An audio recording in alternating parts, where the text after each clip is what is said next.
안녕하세요. 몽당연필입니다. 네, 이번 시간에는 I2C 통신을 이용해서 가속도계로부터 값을 읽어오는 실습을 할 거예요. 가속도계는 ADXL 345라는 가속도계를 사용할 것이고요. 조금 이따가 설명을 드릴게요. 이렇게 가속도계로부터 값을 읽어오는데 I2C 통신을 사용하고 그다음에 그 읽어온 값을 시각 육안으로 확인하기 위해서 UART 통신이 필요합니다. 그리고 그 읽어온 값을 시각화해서 디스플레이에 어떤 움직임을 보여주면 좋을 것 같아서 제가 SSD1306 OLED를 사용했는데요. 이 OLED를 사용하기 위해서 또 SPI 통신이 필요합니다. 네, 이렇게 세 가지 설정을 이제 해줄 거고요. 어, 지난 시간까지는 제가 설정을 하나하나 해가는 과정을 보여드렸는데 그렇게 하니까 시간이 너무 오래 걸려서 이번에는 미리 만들어 놓은 설정 파일을 같이 보려고 해요. 그럼 설정 파일을 열어보겠습니다.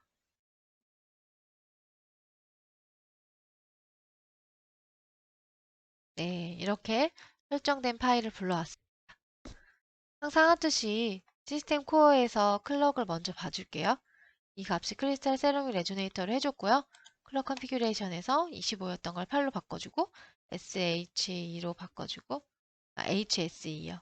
HSE로 바꿔주고 그 다음에 PL 클럭으로 바꿔주고 180 값으로 넣어서 클럭을 정해주었습니다. 자, 핀아웃으로 다시 돌아올게요. 저희가 해줘야 하는 거 세 가지가 커넥티비티에 있죠. I2C 1번, 그리고 SPI 2번, UART 1번으로 정했습니다. 먼저 UART 먼저 볼까요? UART는 여기 모두가 disable이었던 것을 어싱크로너즈로 바꿔줬고요. 다른 값은 건드린 게 없습니다. 파라미터 세팅 값은 다 그대로 놔뒀어요. P는 뭐가 잡혔냐면 여기 PA 9번, 10번이 잡혔죠. 지난번에 UART 했던 동영상에서 했던 것과 설정이 똑같습니다. 자, 그러면 SPI 2번으로 가볼게요. SPI 2번은 이제 지난번에 SSD 1306 제어할 때 했던 것과 똑같이 했는데요. 트랜스밋 온리 마스터로 놓았고 파라미터 세팅 값은 이제 이 프리스케일러 값만 이렇게 바꿔주었습니다. 자, 그렇게 해서 잡힌 P는 두 개이고요. SPI 2번 MOSI와 SPI 2번 SCK, 그러니까 PB 10번 그리고 PC 3번이 잡혔고요. 나머지 OLED를 제어하기 위해 쓰는 세 가지 핀이 더 있는데요. OLED 리셋 핀, OLED DC 핀, 커맨드인지 데이터인지 바꿔주는 핀이죠. OLED CS 핀, 칩 셀렉트 핀 이렇게 세 가지는 GPIO 아웃을 통해서 잡아주었습니다. 네, 이렇게 GPIO 아웃풋 레벨은 하이로 놓고 풀업, 풀다운에서 풀업으로 잡아주고요. 그리고 이렇게 라벨을 붙여주었습니다. 자, 그럼 마지막으로 I2C1 설정을 하겠습니다. I2C1에서 들어가서 디세이블 돼 있던 걸 I2C로 바꿔주시기만 하면 됩니다. 여기 파라미터 세팅에서는 이제 클럭 스피드가 100kHz로 되어 있는데요. 이대로 놔두겠습니다. 나머지도 다 그대로 놔두겠습니다. 확인해야 될 것은 여기서 핀이 이 I2C 1번의 핀이 어디에 잡혀 있느냐인데요. PB 7번이 SDA, PB 6번이 SCL에 잡혀 있는 것을 확인했습니다. 자, 그러면 세 가지 설정이 된 것을 다 확인했고요. 이 상태에서 프로젝트 매니저에서 이제 이름을 정해주고 제너레이트 코드를 누르면 프로젝트와 초기화 코드가 생성이 됩니다. 그렇게 생성을 해서 여기 이렇게 만들어 놓았습니다. 자, 이것을 보기 전에 앞서서 먼저 ADXL 345와 I2C에 대해서 짧게 얘기하고 넘어갈게요. ADXL 345는 XYZ축으로 가속도를 측정하여 디지털 값으로 보내주는 장치입니다. 여기 나와 있는 플러스 마이너스 2G, 4G, 8G, 16G라는 것은 측정 범위를 의미하는데요. 예를 들어서 플러스 마이너스 2G를 셀렉 하였을 때는 최대 2G 그리고 최소 마이너스 2G 값의 범위를 가지게 된다는 걸 뜻합니다. 그 밑에 있는 10비트에서 13비트의 레졸루션은 이 ADXL 345가 ADC5에 내장되어 있는 ADC의 해상도입니다. 예를 들어서 10비트 레졸루션 상태에서 EG의 측정 범위를 갖는다고 하면은 플러스 512부터 마이너스 512에 해당하는 그 값이 최대 512가 최대 2G의 값을 갖는다는 의미라고 할 수 있습니다. 만약에 이게 2G가 아니라 16G라고 하면 16G의 10비트 레졸루션을 갖는다고 하면 최대 512에 해당하는 값이 16G가 되는 것입니다. 그리고 최소 마이너스 512에 해당하는 값이 또 마이너스 16G가 되는 것입니다. 네, 그렇게 분해 등을 가진다고 보면 되고요. 그리고 또 3와이어, 4와이어 SPI로도 사용 가능하고 저희가 지금 사용하려고 하는 I2C로도 사용이 가능합니다. 네. 여기 그림을 보시면 I2C 모드일 때 커넥션 다이어그램이 있습니다. 이 데이터 시트에 나와 있는 그림을 가져온 것이고요. 여기 나온 설명처럼 CS핀이 VDD에 묶여서 하이 상태일 때는 ADXL345가 I2C 모드로 동작을 합니다. 그래서 이 그림에서 CS가 VDD에 묶여 있는 거고요. 그리고 또 그 밑에 보면 Alt 어드레스라는 핀이 있습니다. Alt 어드레스 핀이 하이로 묶여 있으면 이 ADSL의 I2C 어드레스가 0x1D가 되는 것이고요. 이 Alt 어드레스가 그라운드에 묶여 있으면 I2C 어드레스가 0x53이 됩니다. 네, 그래서 저는 여기 Alt 어드레스 값을 그라운드에 묶어서 0x53으로 주소를 사용했습니다. 그리고 또 보시면 SDA와 SCL이 있는데 앞서 설정했던 것처럼 설정한 그대로 SDA는 PB7번에 연결해주고 SCL은 PB6번에 연결해주면 됩니다. 그리고 이 선은 항상 VDD에 풀업으로 묶여 있어야 안정적으로 동작을 합니다. 이 그림은 I2C 프로토콜인데요. 아마 이 동영상을 보시는 분들께서는 I2C 통신의 이런 프로토콜을 어느 정도 다 이해하고 계실 것 같습니다. 그래서 간단히 빠르게 설명하고 넘어갈게요. 먼저 스타트 컨디션과 스톱 컨디션으로 메시지의 시작과 끝을 구분하는데요. 이 그림에서 보시는 것처럼 I2C는 원래 SCL, 그러니까 클록이 하이일 때 데이터를 가져옵니다. 그리고 클록이 로우일 때 데이터의 전이가 이루어집니다. 그래서 데이터가 클록이 하이일 때는 원래 데이터 값의 전이가 있으면 안 되고 안정된 상태여야 하는데요. 여기 보시는 것처럼 클록이 하이인 상태에서 데이터 SDA 선이 하이에서 로우로 전이가 되는 때가 있습니다. 그때를 바로 스타트 컨디션이라고 합니다. 그러니까 이렇게 클록이 하이인데도 데이터가 전이되는 상태를 통해서 이제 메시지가 시작된다는 것을 알리는 것입니다. 반대로 로우에서 하이로 전이될 때는 스탑 컨디션이라고 해서 이제 메시지의 전송이 끝났다는 것을 알립니다. 여기 밑에 그림을 보시면 이렇게 해서 SCL이 하이일 때 SDA가 하이에서 로우로 떨어짐으로써 시작을 알리고 그 다음에 이렇게 클록이 하이일 때마다 이렇게 데이터를 가져옵니다. 그러면 1비트, 2비트, 3비트, 4비트, 5, 6, 7 가지 이제 7비트의 어드레스를 먼저 보내게 되는 건데요. 여기서의 7비트 어드레스는 앞서 말씀드렸던 I2C 어드레스를 1비트 왼쪽으로 민 상태를 의미합니다. 그러니까 0x53이라는 값을 1비트 왼쪽으로 민 상태인 거죠. 그 상태에서 이렇게 7비트의 주소가 그렇게 만들어진 상태에서 이제 그러면 한 비트가 오른쪽 비트, LSB가 한 비트 비게 되죠. 그 비트에다 리드 라이트 비트를 껴넣습니다. 이 리드 라이트 비트를 통해서 앞으로 이제 마스터가 데이터를 쓸 건지 읽어올 건지를 알리게 되는 겁니다.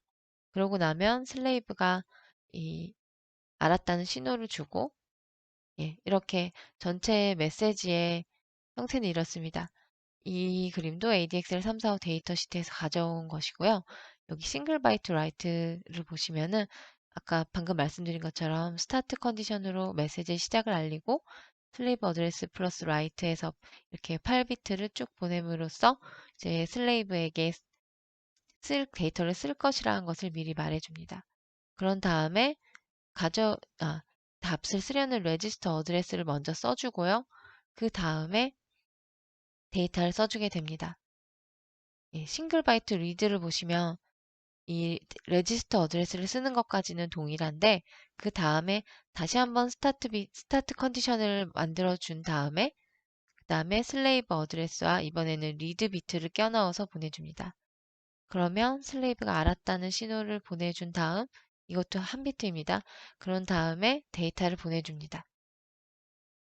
예, 여기 스타트를 다시 하고 리드 비트를 껴넣은 슬레이브 어드레스를 보내는 부분이 다르죠. 이제 라이트 하는 것과 예, 멀티도 똑같습니다. 멀티 바이트일 때는 이제 레지스터 어드레스 다음에 데이터가 이렇게 한 개 이상, 두 개 이상의 값이 간다는 점이 다르고요. 또 멀티 바이트 리드는 이제 리드 하겠다는 신호를 보낸 다음에 데이터가 쭈루룩 두 개 이상의 데이터가 오는 것입니다. 그렇게 해서 이제 코드가 어떻게 작성이 되었는지 살펴보면요. 싱글 바이트 라이트일 때는 여기 보시면 har 함수가 있습니다. har I2C master transmit 함수 안에서 이제 엑셀 어드레스라는 것을 한 비트 옆으로 민 값을 먼저 인수로 넣어주고요. 이게 무엇인지 아시겠죠? 여기 슬레이브 어드레스라고 되어 있는 이 부분입니다. 그리고 라이트 비트는 여기 트랜스밋 함수를 쓸 때는 라이트에 해당하는 비트가 들어가게 되는 것이고요. 그 다음에 레지스터 어드레스와 데이터가 연달아서 두 바이트 보내지는 것을 여기 이제 데이터, 데이터 버퍼에 들어있는 어드레스와 데이터를 두 바이트 보내달라라고 코드가 작성되어 있습니다. 그리고 읽어오는 것은 아까 말씀드린 것처럼 여기 레지스터 어드레스를 보내는 것까지는 동일한데 그 다음에 데이터가 가는 것이 아니라 다시 한번 스타트 컨디션을 만들어준 다음에 슬레이브 어드레스 플러스 리드 비트가 들어간다고 했죠. 그 부분이 여기 har 함수인 har I2C master receive 함수 안에 포함되어 있습니다. 이렇게 엑셀 어드레스를 보내는 건 똑같고요. 그것에 이제 데이터를 받아올 버퍼를 여기다 넣어주는 것이 다릅니다. 네. 이렇게 트랜스밋과 리시브를 같이 써줍니다. 멀티 데이터일 때는 이 트랜스밋과 리시브 하는 건 똑같은데요. 이제 리시브에서 1바이트를 가져오는 게 아니라 멀티 데이터니까 예, 두 개 이상의 바이트 수를 적게 되겠죠. 이제 이 ADXL 345에서는 데이터를 가속도 값 데이터를 6바이트의 XYZ을 각각 2바이트씩 할당해서 넣거든요. 그래서 이렇게 6바이트를 가져와 달라고 보내는 것이고요. 받아온 값에서 이제 데이터 0번은 LSB에 해당하는 부분, 그리고 데이터 1이 앞쪽 MSB에 해당하는 부분이 됩니다. 그러니까 그렇기 때문에 데이터 1번이 더 큰 쪽에 바이트이기 때문에 그것을 8비트 왼쪽으로 미는 것을 데이터 0번과 합치게 되는 것입니다. 네, 여기까지이고요. 그러면 이제 다시 코드를 보러 ID로 돌아가도록 하겠습니다. 자, ID로 넘어왔고요. 그러면 코드들이 잘 생성이 되었는지 한번 볼게요. 사실 이 코드도 지금 보여드리는 프로젝트의 코드 역시 제가 미리 작성을 해 놓았기 때문에 네, 어플리케이션 부분까지 작성이 되어 있습니다. 자, 먼저 들여다보면 일단은 초기화 코드들부터 살펴볼게요. 여기 I2C1, SPI2, UART1의 핸들이 잘 만들어져 있고요. 여기 초기화하는 부분들이 이렇게 있습니다.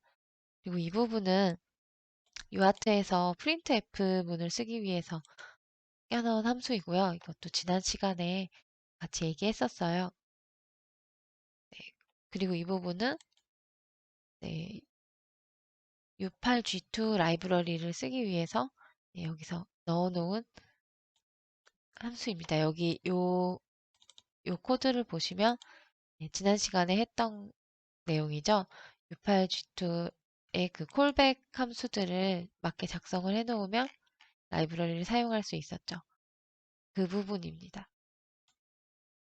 그 콜백 함수들을 이렇게 선언해 주었고요. U8G2T라는 그 구조체도 하나 만들어 주었습니다. 이렇게 다 초기화가 이루어지고 다음에 예, 라이브러리에서 그 디스플레이도 초기화를 해줍니다. 이 부분부터가 이제 저희 ADXL 가속도계에 관한 부분인데요. 이 두 가지 함수를 사용하였죠.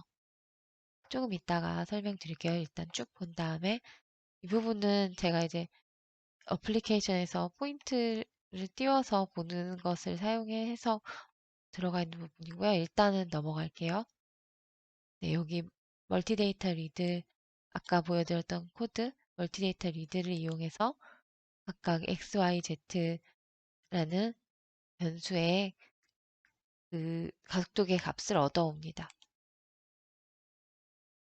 네, 이 부분은 이제 OLED에 그림을 그리는 부분이고요. 이 부분은 OLED에 숫자로 문자로 표시해 가속도 값을 문자로 표시하는 부분입니다. 네, 이렇게 두 while문 구성을 하고 페이지가 넘어갈 때마다 확인하도록 되어 있는 것은 네, 지난 시간에 다 했던 부분이죠. 초기화 코드들은 설정했던 대로 다 들어가 있고요. 네, 네, 여기 OLED GPIO 핀을 OLED 제어하는 핀 설정해 준 것도 다 잘 들어가 있습니다. 자, 그러면 지난 시간에 했던 걸 가볍게 훑어볼게요. LIB 폴더를 만들어주고 그 안에다가 이렇게 쭉 그 라이브러리에 해당하는 함수들을 넣어줬던 거 기억하시죠? 네. 그리고 여기에 제가 추가적으로 만들어 놓은 파일이 있는데요. ADXL 345C와 D가 아니라 H입니다. 예, 이렇게 각각의 레지스터의 주소들을 여기다가 넣어주었고요. 네, 이 레지스터들의 어떤 값을 써놓는 것을 통해서 설정을 하고요. 파워 컨트롤이나 데이터 포맷, 오레이트 등에 이제 맞게 설정을 하고요. 그 다음에 데이터 X0부터 데이터 G1까지 6개의 레지스터를 통해서 값을 가져옵니다. 히퍼 컨트롤도 이렇게 이 레지스터에 이따 값을 넣어줄 것이고요. 초기화, 여기 ADXL 345 이닛이라는 초기화 함수 안에서 저 레지스터들의 각각 설정을 해줄 겁니다. 엑셀 에버리지를 통해서 이제 평균 값을 구할 것입니다. 캘리브레이션을 하기 위해서 평균 값을 구합니다. 아까 코드가 싱글 바이트 라이트와 멀티데이터 리드, 싱글 바이트 리드는 아까 코드를 보여드렸기 때문에 설명을 다 하지 않고 넘어가도 될 것 같고요. 여기요. 싱글 바이트 라이트, 멀티데이터 리드, 싱글 바이트 리드 이 세 가지는 아까 보여드린 거 그대로입니다. 그러면 이제 뭐 어떤 변수를 사용했는지 볼게요. 먼저 I2C 기능을 할 함수 I2C 기능을 쓰기 위해서 HI2C1 이 핸들을 익스턴으로 가져왔고요. 네. 그리고 이제 값을 써넣거나 또는 읽어올 때 사용하는 데이터 버퍼를 만들어 주었습니다. 그리고 이제 평균 값을 저장하는 리딩스라는 변수 또한 만들어 주었습니다. 네. 그렇게 해서 ADXL 345 init 함수 안에서는 처음에 일단 ID 값을 읽어옵니다. 그래서 그 ID 값이 일치하면은 넘어가고 일치하지 않을 때는 리턴을 하도록 코드를 구성했습니다. 여기 싱글 바이트 라이트로 여기 스탠바이 모듈이 들어가 있고요. 이 부분은 데이터 시트를 보면 나와 있죠. 잠시만요.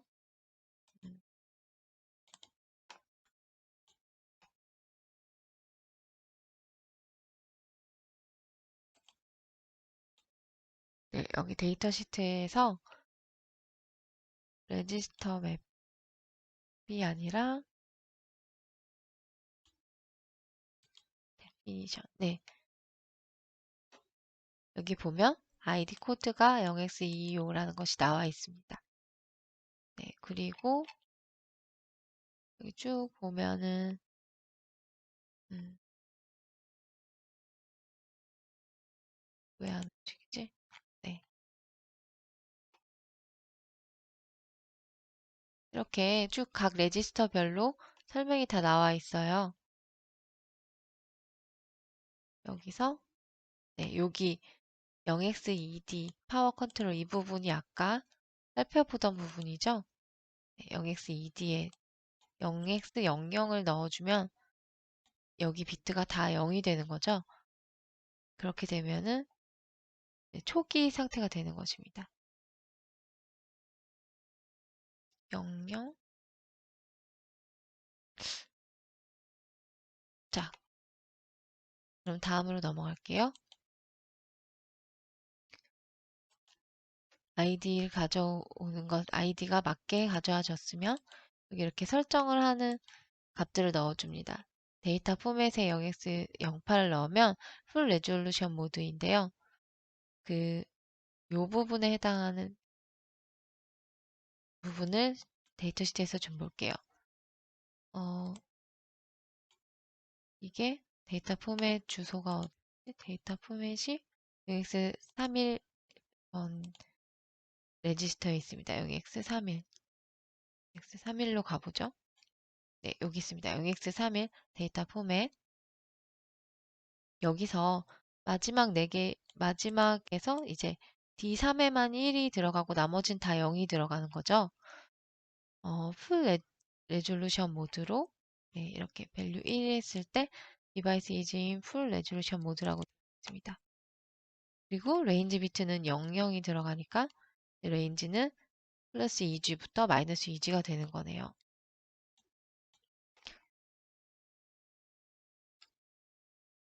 그러면 풀 레졸루션일 때 10비트 모드에 들어가 있고요. 이 풀 레졸루션일 때는 얘가 이 레인지가 상승함에 따라 레졸루션도 상승을 하는데요. 그 부분이 여기 보시면은 예, 이렇게 스펙시피케이션에서 2G일 때 풀 레졸루션이고 10비트라고 되어 있습니다. 그러니까 10비트 2G 모드라는 거죠. 이 값을 이 10비트에 해당하는 1024 값을 2G, 그러니까 4G로 나누어 보면은 256이 나와요. 그래서 그게 바로 센시티비티가 됩니다. 그러니까 즉 1G, 256의 값이 될 때마다 1G만큼이라는 거예요. 256의 값이. 네. 그러면 2G면은 이제 가속도계가 2G 값을 측정했으면 이게 얼마가 될까요? 네, 512가 되겠죠. 그래서 최대 512부터 최소 마이너스 512 사이가 되는 겁니다. 여기보다 거기까지 갔네요. 그래서 모레이즈는 이제 100Hz로 데이터 레이트가 100Hz로 되어 있고요. 히퍼 컨트롤은 스트림 모드로 놓았고요. 파워 컨트롤 이제 처음에 파워 컨트롤을 0x2D에 해당하는 파워 컨트롤을 0x00으로 놔뒀다가요. 이때는 스탠바이 모드로 놔뒀다가 이제 여기서 0x08로 줍니다. 그럼 미저먼트 모드가 됩니다. 그 상태에서 이제 엑셀 에버리지 함수를 통해서 평균 값을 먼저 구하는데요. 16번 값을 읽어온 다음에 그것을 이제 다 더한 것을 16으로 나눠주면 평균 값이 되겠죠. 멀티데이터 리드 이 함수를 이용해서 16번 이걸 반복을 해서 이렇게 가져옵니다. 여기 4번 오른쪽으로 시프트한 게 16으로 나눈 거죠. 자, 그럼 AJAX 345와 AJAX 345H를 다 보았고요. 다시 메인으로 갈게요. 그렇게 해서 이제 메인 함수 내에서 무엇을 하고 있냐면은, 네, 먼저 이렇게 평균을 한번 구했기 때문에 아까의 그 변수, 네, 리딩스 3, 여기 안에 이제 평균 값들이 각각 들어가게 되겠죠? 그러고 난 다음에 이 포인트는 원래 한 개만 우리가 64, 32에서 딱 가운데만 딱 찍히도록 한 개만 했다가 그러니까 너무 눈에 띄지 않아서 주변에 8개를 같이 포함을 시킨 거예요. 네, 그래서 총 9개의 픽셀이 뭉쳐있는 모습으로 일단 찍은 거고요. 이 코드는 뭐냐면 포인트를 가지고 그래서 제가 포인트를 가지고 이게 가속도계 값에 따라 포인트가 움직이도록 한 거거든요. 이건 조금 이따 보여드리고 일단은 그러면 먼저 가속도계의 값을 어, UART로 읽어오는 것부터 먼저 해볼게요. 포인트 모드를 주석 처리 잠시 해놓고 네,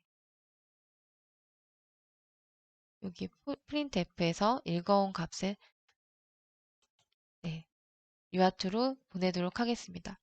멀티데이터 리드 이 부분은 멀티데이터 리드를 통해서 이제 한번 값을 읽어온 다음에 거기서 평균 값을 뺍니다. 그런데 Z축은 다시 256을 더해줍니다. 여기서 256은 아까 말씀드린 것처럼 256에 해당하는 값은 1G라고 했죠. 이 데이터 시트에서요. 네. 1G당 256씩이다.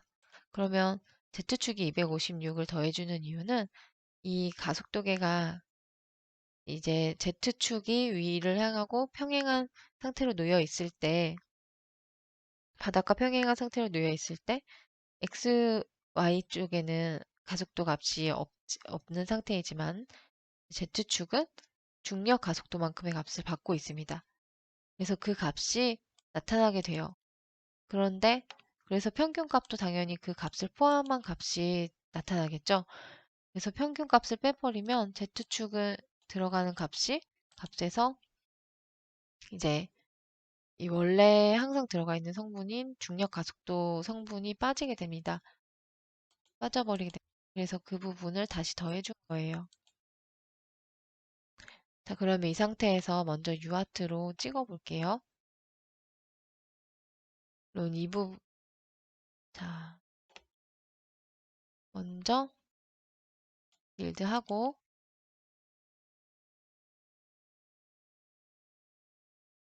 네, 빌드가 좀 늦게 되네요. 네, 빌드 되었고요. 올려보겠습니다.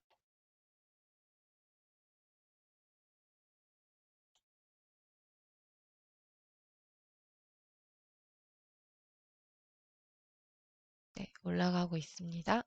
모드에 올라가고 있습니다. 어, advancement. 음,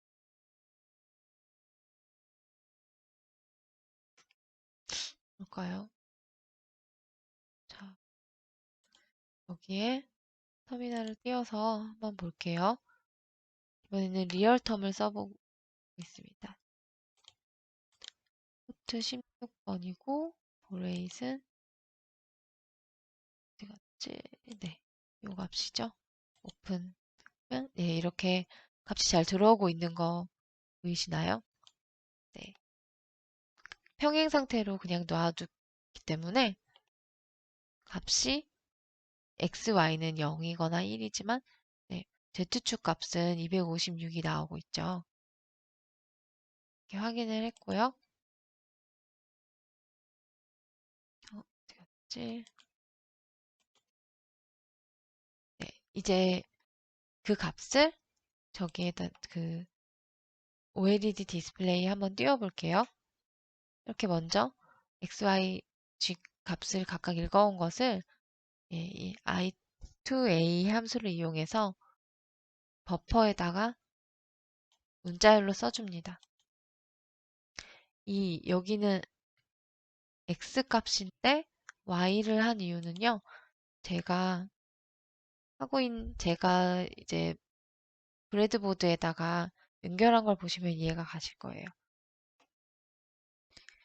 예, 여기 화면을 보시면 이렇게 X, Y, Z 축이 지금 제가 이렇게 브레드보드에 연결해 놨는데요.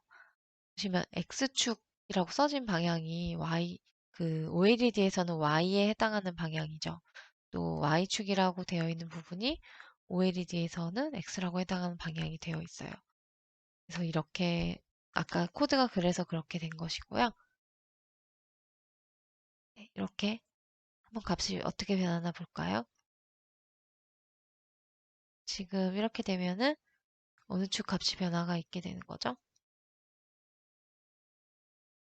네, Y축에 값이 변화가 있게 되는 것입니다. 또 이렇게 세우면은 X축의 값이 변화가 있게 되겠죠. 네, 그러니까 기울기를 나타내고 있다는 걸 알 수 있습니다. 원래는 네모난 상자 같은 데 붙여서 완전히 기울여 가면서 해야 되는데 네, 아이고. 네, 일단 이 정도 보고 다음으로 넘어가겠습니다. 네, 그럼 이번에는 제가 작성한 그 OLED 어플리케이션 코드를 같이 볼게요. 제가 하고 싶었던 것은 이제 가속도계가 나타내는 값이 좀 더 시각화해서 이게 어떤 의미를 가지는지를 보고 싶었거든요. 그래서 이렇게 포인트를 찍고 네, 그 포인트를 그려보았습니다. 단순하죠? 그, 이게 왜 9개냐면요. 한 개만 하면 잘 안 보여서 9개를 한 거예요. 일단 포인트 모드 디파인을 풀어주고, 네, 여기 보시면은 포인트 모드에서 여기 값을 읽어온 것까지는 아까와 같아요. 그런데 그 값을 이제 512분의 32, 512분의 64 이제 각각 절반에 해당하는 그 값으로 이제 OLED의 사이즈에 맞게 매핑을 해주었습니다. 그런 다음에 그 값을 그리는데 그냥 그리는 게 아니라 포인트 값에서 가- 이만큼 가속도계가 나타내는 값만큼을 빼주는 겁니다. 해당 포인트에서요. 그런 다음에 그 포인트의 위치를 이제 이 변경된 값만큼 포인트 위치를 바꿔줍니다. 네. 그러니까 가속도계 성분에 의해서 포인트가 어떤 영향을 받는지를 보고자 이렇게 코드를 작성해 보았어요. 네, 빌드하고 업로드 하겠습니다. 네, 지금 올라가는 중이에요. 점이 가운데 딱 떠야 하는데요. 네, 이게 사실은 점이 아니라 아까 말씀드린 대로 픽셀 9개의 모습입니다. 제가 이렇게 움직이면 기울기에 따라서 이렇게 움직이죠. 캠이 자동 초점 기능이 있어서 많이 움직이지 못하겠네요. 기울기가 가파라지면 빨리 움직이고요, 점점. 이렇게 흔들면 흔들리죠. 가속도 계에 반영된 그 힘을 그대로 나타내줘요.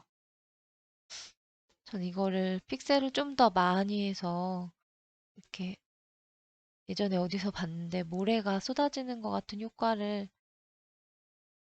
낼 수도 있는 것 같더라고요.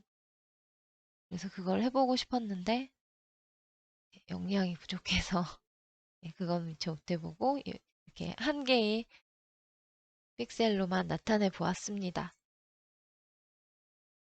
오늘 제가 준비한 내용은 재미있으셨나요? 저는 꽤 재미있게 준비했습니다.